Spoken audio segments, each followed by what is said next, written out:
référence au match de Mbappé et ses pluies de buts en janvier contre le Pays de Cassel. C'est pas une 3e division, c'était une 6e division, le Pays de Cassel. Non, mais c'était pas. Ah, c'était pas ça. C'était pas la référence à ça, mais bon, c'était pour dire que c'était quand même un match de très haut niveau ce soir, quoi. Avez-vous vu ce soir le meilleur attaquant du monde dans la personne? Attaquant du monde. Alors, si c'est pas Haaland, ce qui serait intéressant, c'est qui? Quel est le meilleur? J'ai donné des noms. Osimhen, Mbappé. C'est comme ça que je vois Osimhen, en ce moment, Mbappé, sur le momentum. Mbappé. Osimhen, c'est fantastique aussi. Et Mbappé, c'est fantastique. Ok. Ah, toi, tu dis c'est pas le meilleur attaquant du monde. Si, j'ai dit que je le mets en 1. Ah, tu le mets en 1. Parce que, et après, tu mets Mbappé sa et Osimhen. performance ce soir, il ne faut pas oublier qu'il est le meilleur buteur dans le meilleur championnat du monde avec des stats incroyables. Et tu mets en dessous Osimhen et Mbappé. Mbappé et Osimhen. Ou Mbappé et Osimhen. Ouais, sur le moment. C'est vrai que je pense que c'était son soir, quoi. On a vu même un penalty, enfin on aura peut-être l'occasion d'en parler. Le ballon, tu vois, le gardien qui renvoie chaque fois, alors il est là, effectivement, il a le mérite d'être là. Tu vois, une sorte de Papin, quoi. Tu vois, Jean-Pierre Papin, boum, bim, bam, boum. Ce qui est formidable, c'est l'un des meilleurs attaquants du monde. Je suis comme Olivier, je trouve qu'il lui manque encore... c'était son soir, mais j'ai vu pas mal de matchs. Alors le jeu de City se prête peut-être moins à ses caractéristiques, on l'avait dit dans la première partie. C'est un cyborg. Moi, je suis pas trop, franchement, entre Van Basten et Haaland. Il n'y a pas photo. La finesse. Bah non, mais l'autre et tout, quoi. Je veux dire. Ah, mais là, Van Basten joue plus. Après, Van Basten joue plus. Actuellement. Non, il a arrêté con, on va rien dire, on va rien dire. Qui a 2 décennies, tu vois, c'était pas la troisième. Est-ce qu'il n'y a pas un procès d'intention un peu comme... C'était pas la Deuxième Guerre mondiale. Est-ce qu'il n'y a pas un procès d'intention comme on a eu à une époque entre Messi et Ronaldo, genre l'extraterrestre technique, et l'autre, l'athlète, le robot? Est-ce qu'il n'y a pas quelque chose qui est en train de s'installer comme ça aussi avec Haaland?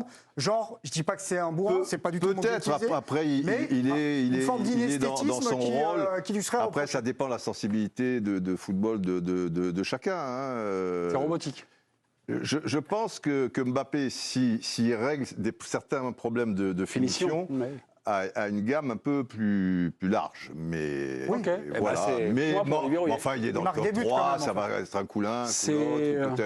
Tu vois, c'est peut-être le grand duel de demain, quoi. En pull marin, il est là, dans l'ombre du président, c'est Johan Mikou. Vous avez répondu non à cette question. Non. On dit actuellement, la photographie actuelle, on s'est fait une petite rivière des meilleurs buteurs actuellement sur cette saison européenne. Là, on parle pas de buteur. Non, t'as dit attaquant. Moi, ce soir, j'ai vu le buteur. C'est toute la différence. Le plus grand attaquant du monde, j'ai vu un vrai buteur de surface qui était présent et qui a montré ses qualités dans la surface. Après, pour moi, je suis étonné que personne ne cite celui qui est au Real Madrid. Quand même. Karim ? Non, mais sur le moment... Pour moi, ça reste le meilleur attaquant du monde. Ce qu'il fait, c'est exceptionnel. On était un peu dans le futur. Un petit peu dans le futur, compte tenu des âges des uns et des autres. Actuellement, le plus complet, c'est Karim Benzema, et de loin par rapport à tous les joueurs que vous citiez. C'est le joueur qui fait bien jouer les autres, c'est le joueur qui est buteur, c'est le joueur maintenant qui est devenu un vrai leader d'attaque. Qui se rapprocherait de Van Basten. Voilà. Si par contre, ça comparer avec des joueurs comme Van Basten, je pense qu'on peut le comparer. Ouais. Qui est capable techniquement de pouvoir jouer avec les autres, capable de finir seul. Pour moi, c'est au-dessus. Mais après, ce soir, on a vu un grand Haaland, un vrai buteur. Mais on confond quand même... confond pas, on dit entre ce qui est plus la définition d'un joueur complet et d'un joueur qui est... Un attaquant complet. Attaquant. Non mais là on parle, parce que là on parle d'attaquant, buteur. Alors buteur, on peut en discuter. Je pense qu'Haaland c'est le plus grand buteur actuel. Ça d'accord, on discute pas de ça. On sent que la surface de réparation c'est son jardin. Il est là, il sent ironie. C'est un peu à l'ancienne, tu vois, quand je te disais. Il est bon de la tête. Voilà. Même des Onis ou des Carlos Bianchi qui étaient des renards. Lui, il a ça avec le football actuel qui demande physique, la puissance pour musculer un peu. Et qui lui permet aussi de monter. Il est sur la tête qui met... c'est un cyborg, il n'y a pas de problème. Mais c'est la surface. Oui, Johan aussi. C'est-à-dire qu'on oublie vite Karim Benzema. Pourquoi ? Parce qu'il n'a pas fait la Coupe du Monde et parce qu'il a eu quelques blessures récemment. Mais enfin, si on parle sur son année... Benzema. Non, mais on parlait un petit peu aussi du futur. Et quant à Mbappé, je trouve qu'on l'oublie un petit peu vite. Parce qu'Mbappé, il a des qualités de buteur peut-être un peu moins que les siennes. Il est moins puissant et de la tête, évidemment, c'est pas le même niveau. Mais la différence, c'est qu'avec Mbappé, vous pouvez jouer beaucoup plus facilement. Parce qu'il a, lui, la capacité à faire jouer les autres, à jouer pour les autres, à prendre l'espace, différemment, je trouve, de Haaland. Il est moins sur phase de réparation. Il est beaucoup moins sur phase de réparation. Donc il ne faut pas oublier non plus ce qu'est capable de faire Mbappé. Parce que j'ai l'impression que ce qu'on oublie aussi, c'est qu'Haaland, il y a 2 semaines, on m'expliquait qu'à Leipzig, finalement, on ne peut plus jouer avec lui. Parce que le débat, c'était le lendemain du match aller. Finalement, ce n'est pas un joueur. Hier, lors de la conférence de presse du match, Guardiola a expliqué que finalement, on n'arrive pas bien à jouer avec lui. Dans la première partie de l'émission, un joueur de surface. Et parce qu'il met 5 buts, ça changerait radicalement l'opinion qu'on a actuelle d'Haaland. Ça n'empêche pas qu'Haaland. Moi, ça ne change pas le débat sur Haaland dans le jeu de City ce soir. Oui, mais ça réduirait son impact. Oui, mais ça réduirait son impact comme meilleur attaquant du monde s'il ne pouvait pas se. Non, mais après, moi, je pense pas que ce soit une critique que sorte Guardiola. C'est juste qu'en fait, de faire évoluer le jeu de Haaland tout en gardant son côté buteur. Mais notamment ce soir où on a quand même du côté de City, par rapport à la semaine dernière, par exemple, un jeu beaucoup plus direct. Un peu plus. Ça a été un peu plus dans le mouvement. Donc là, on le retrouve plus facilement quand même. Parce qu'il faut quand même noter qu'il est sur tous les coups. Ah, ça, il est la surface. Mais sur tous les coups. Après, c'est le penalty, c'est les coups de pied arrêtés, sauf le deuxième, quoi. Il n'est pas sur tous les coups, mais la soirée avait bien commencé pour lui parce qu'on s'était dit en première partie, dans la préparation, City multiplie, on va dire, les petites passes. Et là, j'ai remarqué qu'il y a une action. Ils ont joué plus direct quand même ce soir. 11e minute. Il faut aussi aller. C'est un service de Nathan Ake, directement pour Haaland qui grille ces 2 gardes du corps. Là, c'est Guardiola et Orban. Et puis Blažević, qui a eu du boulot ce soir, là, s'interpose. Mais bon, la soirée elle est longue pour le gardien de Leipzig. On a fait un petit top but de cette saison. Donc Haaland, actuellement, il marche sur des statistiques complètement folles, complètement dingues. 39 buts en 36 matchs, dont 6 pénaux. J'ai regardé la part des pénaltys. Ça, c'est le premier buteur européen cette saison. Derrière, il y a Mbappé, 31 buts, dont 3 pénaux en 32 matchs. Rashford, qui est l'homme qui 39 buts en combien de matchs 39 buts, 36 matchs. Mais ça, c'est en Europe, Mémé. Là, c'est en Europe, ouais. Sur l'année? C'est sur l'année, toute compétition confondue. D'accord. Ça chercher aux emails. C'est sur la saison, c'est sur la saison. Okay. Rashford, 26 buts, 42 matchs. Lewandowski, 25 buts, 1 pénal, 32 matchs. Et Ben Yedder, 22 buts. Et Benzema, je suis allé demander à Emile, qui est en régie, il m'a dit Benzema, pour l'instant, c'est 18 buts, dont 6 pénaux. Oui, moins de matchs. Mais joueur plus complet. Ça, je pense que et pour 27 matchs, merci beaucoup, Émile. 27 matchs. Mes amis, c'est le moment. Résultat, s'il vous plaît. S'il vous plaît. On me demande vous inquiétez pas, le résultat va apparaître. C'est en direct qu'on vous laisse encore un petit peu de temps. Il y a quelques minutes, alors que le match n'était pas fini, je reçois un appel de notre président à vie, Didier Roustan. C'est pas vrai. Didier, City marchait sur. Et c'est rare que je te dérange comme ça. Ça, vous êtes. Non, mais franchement, vous êtes. Et là, vous me dites, donnez-moi la gaufre, donnez-moi 1 minute pour convaincre. Je vous lance quand même. Il y a un coaching de Guardiola qui ne passe pas. À vous. C'est le soir d'Haaland. Il peut marquer l'histoire parce que tu sens que en moins d'1 heure, il a inscrit 5 buts. Il n'y a pas de raison qu'il n'en marque pas un ou 2 dans la demi-heure qui suit. Et à plus d'une demi-heure de la fin, puisque c'est la 57e minute et je ne compte pas les arrêts de jeu, Guardiola le sort. Et je trouve ça terrible. C'est plus qu'un manque de délicatesse ou de panache, quoi. Je me demande même, quand je connais un peu la personnalité de Guardiola, qui n'est pas anguille sous roche, mais faire ça à un joueur, alors que tu peux tout expliquer, le match, il est plié, il n'y a pas d'histoire de il faut mieux contrôler le jeu, maintenant il faut reposer, parce que, etc. Et tu enlèves cette possibilité à ce joueur de marquer l'histoire dans la Ligue des Champions, puisque personne n'a marqué 6 buts depuis l'histoire de la Ligue des Champions. Et je trouve ça minable, quoi. Je trouve ça terrible. Et d'ailleurs, je le disais avant qu'il le sorte, même là, s'il y a bien quelqu'un que tu vas pas changer, c'est Haaland. Enfin, on en discutait ensemble. Vraiment, je trouve ça minable. C'était le coup de gueule de Didier Roustan. Ouais, parce les que réseaux quand même, sociaux peuvent commenter, savoir si finalement vous partagez le point de vue, la sensibilité de Didier. Et vous, cher chroniqueur, est-ce que ça vous a effleuré l'esprit en disant Ah bah merde, oui. merde, mais il est en veine. Allez, habillage, on y va. Convaincu par le coup de gueule, oui. Loco. Ouais. Non. Non, pardon. Non, vous dites non. non, j'ai dit vous non. dites non. Ah, tu n'es pas... Totalement. Totalement. Ah, bah, 100%. Totalement. Rendez-vous, Nabil Gélit avec son président. Bah, bonjour Didier, je t'aime bien déjà. Non, mais ça va, il peut écouter. Il est président à vie, mais pas dictateur. Non, mais en fait, encore que- Quand on est président à vie, on est un angle. peu dictateur. Hein. Je comprends son angle, mais en fait, ce soir, même si Guardiola parfois aime être au-dessus des joueurs et son management peut parfois être douteux, il a aussi montré ce qu'était au final Manchester City, qu'il n'y avait absolument aucun joueur qui était au-dessus de Manchester mais ça City. n'a rien à voir. Attends, je finis, et puis vous pouvez m'allumer si vous voulez, il n'y a pas de problème. J'ai mis un gilet pare-balles. Et puis Non, pour mais moi, c'est en le fait, lance-flamme qui va arriver. pas de souci. Mais pour moi, en fait, il fait aussi le choix de faire rentrer d'autres joueurs et d'impliquer tout le monde. Attendez, C'est le pipeau, là. attendez, je peux aller jusqu'au bout. D'impliquer tout le monde, des joueurs qui ne sont pas des joueurs de seconde zone comme Alvarez, qui a également besoin d'avoir du temps de jeu parce qu'il peut en avoir besoin un peu plus tard dans la compétition. Et je pense aussi que c'est lié en partie à la personnalité de Haaland. Je pense qu'Haaland, c'est pas Ronaldo ou Mbappé. C'est-à-dire que s'il sort, il ne va pas tirer la gueule. D'ailleurs, les images, elles étaient formelles. J'ai vu, même si émotionnellement, peut-être qu'il aurait préféré rester, j'ai vu un Haaland souriant aller saluer son entraîneur. Et pour moi, c'est une leçon de collectif. Sur le coup, Non, pas au Tout ce que départ. n'est pas- pas au départ. Tout ce Quand que il n'est- voit qu'il sort, Oui, pas au pour moi, départ, Nabil, ouais. il fait... Tout ce que n'est pas, Bon, bah, tout j'y ce que vais. n'est pas une autre Après, il est équipe bon qui s'est fait esprit, éliminer c'est par le vrai. Bayern. Voilà la leçon de la soirée, signé Guardiola. Il lui dit quelque chose, quand même. Jo, vous avez fait du pipeau, là. Non. Vous avez demandé le Il pipeau. dire qu'il faut impliquer les remplaçants. Je suis Greg Schneider. Il n'a pas remplacé un joueur. Pas trop impliqué. Non, mais moi je rejoins Didier à 200%. Après, les arguments de Nabil s'entendent par lui, mais pas par moi en tout cas. Voilà, il reste une demi-heure, il y a une possibilité, comme vient de dire Didier, de rentrer dans l'histoire de la Ligue des Champions.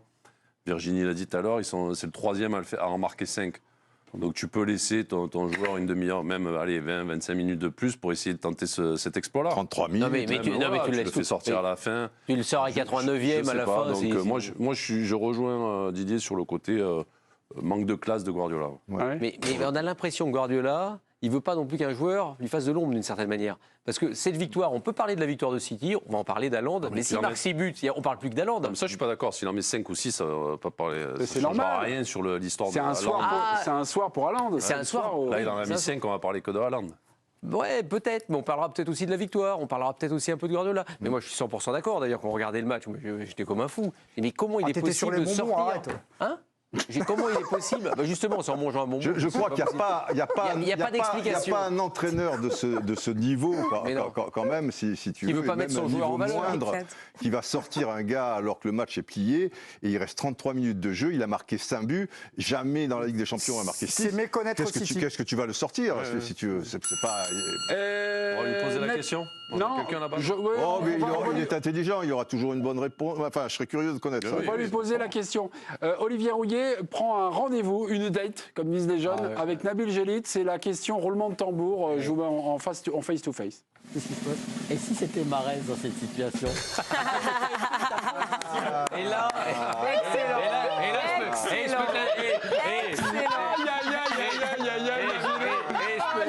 je peux te la donner, sa position. Quel scandale, il a empêché un joueur algérien de battre tous les records. J'aurais tout simplement dit. C'est du racisme, c'est du racisme. Alors que je n'ai pas dit que c'était du racisme pour Hollande, mais là c'était du racisme. Il a évité un raz de Mahrez. Excellent. Voilà, c'est la petite vanne. Bon, sur. Déjà, il aurait dû le mettre titulaire. Est-ce qu'on peut ressortir la déclaration de Guardiola à propos de Haaland? C'était avant ce match. Déjà au match aller, il y avait eu un truc, un petit débat sur l'utilisation d'Haaland avec City. On en avait fait un débat. Hier, il lui a dit c'est bien, mais tu dois faire plus. Écoutez-le. Je n'aime pas qu'un joueur reste dans la surface juste pour marquer des buts. Bien sûr, c'est important, c'est l'objectif et on a besoin de lui pour ça, mais on en attend plus. Quand on est loin de la surface adverse, il ne peut pas marquer de but. On a besoin qu'il soit actif et impliqué dans le jeu, qu'il participe. On doit le chercher et il doit être concerné par ce que nous faisons. Dans ce domaine, on peut progresser. Il a un peu progressé, mais là-dessus, il peut faire encore mieux.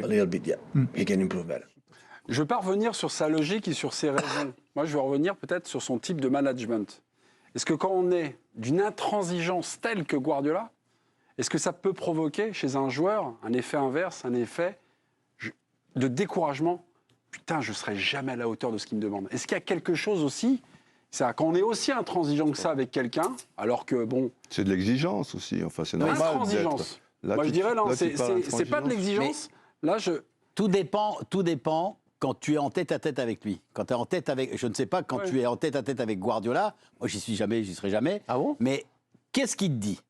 Comment il te parle? Comment... Je pense qu'il va dire exactement. Peut-être pas. Oui, mais il te le dit pas de la même façon. Et il doit il a de l'exigence, mais d'une certaine façon, il te libère aussi par d'autres propos. C'est obligatoire. Et Olivier, je vous mets sur pause parce que mais Nabil, vous avez des contacts avec Riyad. Oui. Riyad, qu'est-ce qu'il nous dit? Qu'est-ce qu'il vous dit? Qu'est-ce qu'il vous raconte des rapports entre Riyad et Guardiola ou entre Guardiola et son vestiaire lorsqu'il parle Non, mais lui, à ses joueurs? Il a un management, il est pas là pour faire de la... Enfin, il aime les joueurs, mais il n'est pas là pour faire de la canithérapie, quoi. Je veux dire, t'es bon, tu stats, t'es bon, t'as plus de chances de rester. Mais parfois, t'es bon et tu sors quand même. C'est vrai que son management est parfois étonnant parce qu'il fait traverser des trous d'air à des joueurs qui, par exemple, peuvent être élus meilleurs joueurs du mois en Première Ligue et puis se retrouver 3 fois de suite sur le banc, après de manière un peu incompréhensible. Explique. Je ne crois pas que ça soit quelqu'un qui explique beaucoup les choses. En revanche, j'ai remarqué un truc avec lui, c'est que les messages, il les passe souvent en conférence de presse. C'est-à-dire qu'à la différence d'autres coachs, qui vont peut-être vous dire c'est de la faute d'un tel, il y avait trop de jeunes, ou j'en sais rien, enfin peu importe. Lui, c'est-à-dire peu importe ton statut, c'est-à-dire que là, en gros, il dit à Haaland, qui est aujourd'hui un phénomène mondial, c'est pas suffisant dans la construction du jeu. Il peut dire il a déjà fait fait des sorties sur Sterling, sur Mahrez ou sur d'autres encore. De Bruyne, il l'a fait en disant non, reviens au basique. Ouais, un peu de problème. Mais quel coach au monde en conférence de presse, c'est-à-dire truc qui n'apprécie pas forcément les joueurs. Les joueurs préfèrent que tu lui dis dans les yeux, quoi. Ouais, mais tu dis avec de fortes personnalités. Guardiola est quand même reconnu pour prendre toujours des joueurs. Alors, ils ont des personnalités, mais souples. Quand il a eu Ibrahimovic, Mourinho a su le gérer et en sortir la quintessence. Et il a eu des gros problèmes. Quand il a pris le Barça, sa première idée, ça a été de virer Eto'o, qui était un phénomène, mais qui était une personnalité aussi assez complexe, etc. Et sur la fin, il maîtrisait beaucoup moins Messi. Parce qu'il a les équipes avec les moyens d'avoir ce type de joueur. Et il le redoute toujours, parce qu'à un moment, tu peux être plaqué au mur quand même. Et donc, Haaland, tu vois que c'est une patte, parce que par rapport à ce qui lui est arrivé, il rigolait sur le banc. Et on a une réaction peut-être de l'intéressé, Erling Haaland. On lui a posé la question, est-ce que c'était le meilleur match de sa carrière? Sa réponse est oui, à ce niveau-là, oui. J'avais déjà marqué 9 buts dans un match, mais ce n'était pas en Ligue des Champions. J'aurais aimé jouer davantage et ne pas sortir. Mais il y a d'autres joueurs qui veulent jouer aussi, mais oui. Je voulais encore jouer. Oui, mais c'est évident. Il ne peut pas dire plus après, parce que tu ne vas pas créer un malaise.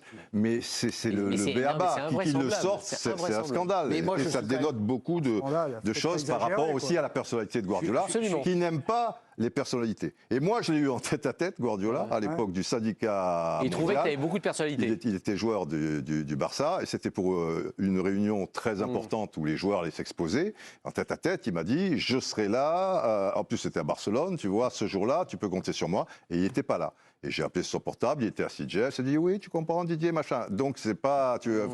peut avoir des grands airs, moi, ce qui m'étonne, c'est que ceci, le cela et tout, mais je ne vais pas à la guerre avec lui, tu vois. Voilà. Un entraîneur, pour le souvenir, mais j'ai aucune rancœur. On a tous qu'on apprécie, etc. Et besoin de la presse pour faire passer ses messages. Parce que si tu n'es pas capable en tant que grand entraîneur, Hervé, non, je pense qu'il ça. Il n'y a aucune garantie sur ce que dit Nabil. Il pense qu'il a le sentiment, mais on n'a pas de certitude. J'espère.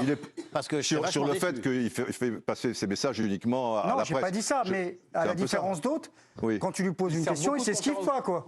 Je veux dire, sur des gros joueurs, des joueurs importants pour lui, quoi.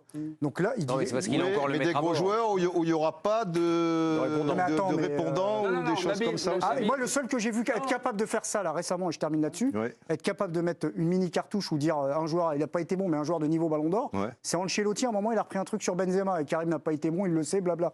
Est-ce que ici, par exemple, t'entendrais quelqu'un dire, oh bah Neymar, il a été bidon, il n'a pas été bon. Non, mais il n'a pas été bidon. Il n'a pas été bon. J'ai vu les relations d'Ancelotti. Et Ancelotti, je ne dis pas qu'il est dans la calinothérapie, mais il est très proche des joueurs, il est très psychologue, il est très, tu vois, que les gens soient bien et tout. S'il se permet ça, c'est qu'il sait que tout va bien et qu'il n'y a pas de problème. Il en a discuté même avec Benzema. Parce que là, il dit, tiens, t'as pas été bon hier. C'est pas crime de lèse-majesté. Il a tellement de marge, si tu veux, qu'il sait bien que ça ne va pas le blesser. Comme Mourinho, quand Benzema était jeune, lui dit on m'a vendu un tigre et finalement j'ai un chat. Et tu vois, Benzema qui a quand même de la personnalité, il est allé le voir après pour lui dire quand même. Non, mais j'imagine que ce genre de coach, ça peut être. J'imagine que ce genre de coach, ça peut être intéressant pour des clubs en Ligue 1, par exemple. Notons, Haaland, vous allez prendre le contrôle de l'émission simplement. Dans quelques minutes, on regarde les résultats. Haaland est-il le meilleur attaquant? Ah ouais, un beau duel là quand même. 48, non, Nabil, c'est Nabil donc qui s'impose. C'est encore gagné. Et puis, c'était le contraire. Si c'est le nom qui l'emporte, c'était plutôt le contraire, les gars. C'est un triomphe romain, bravo le bravo. Un raz de marée, notez Haaland, ça c'est pour tout de suite parce qu'on était en train de parler de ce phénomène norvégien. Puis un petit peu plus tard, on vous redonnera la parole et l'occasion de noter les autres joueurs. Regardez la technique du Djellit. En fait, j'ai décidé d'être Grégory Schneider ce soir. Je vais vous expliquer pourquoi. Vous êtes à sa place. En fait, c'est pour avoir directement la parole. Oui, ils vont parler quoi. Non, mais tu ne peux pas reparamétrer Manchester City sans prendre en compte qu'il est dans un collectif extraordinaire. Et ça, c'est Greg qui vous met des textos, c'est ça? Parce qu'on croirait peut-être entendre, Greg. Donc non, c'est 10 pour moi. C'est 10, évidemment. Qu'est-ce qu'on peut dire? 5 buts, il marque l'histoire. Il met ça sur une heure, donc on met plus jamais de 10. Ouais. Et le pire, c'est qu'il est sur les actions de but, il est même à l'origine d'actions. Par exemple, quand il met la tête, il repart la récupérer. Quand il vient contrer la balle, c'est-à-dire que lui, avec l'agressivité d'un pur attaquant qui sera un défenseur, qui vient tacler quasiment pour une balle. Tout ça en 1 heure, 57 minutes. En 1 heure. Il aurait peut-être pu jouer un peu plus si on l'avait laissé, non?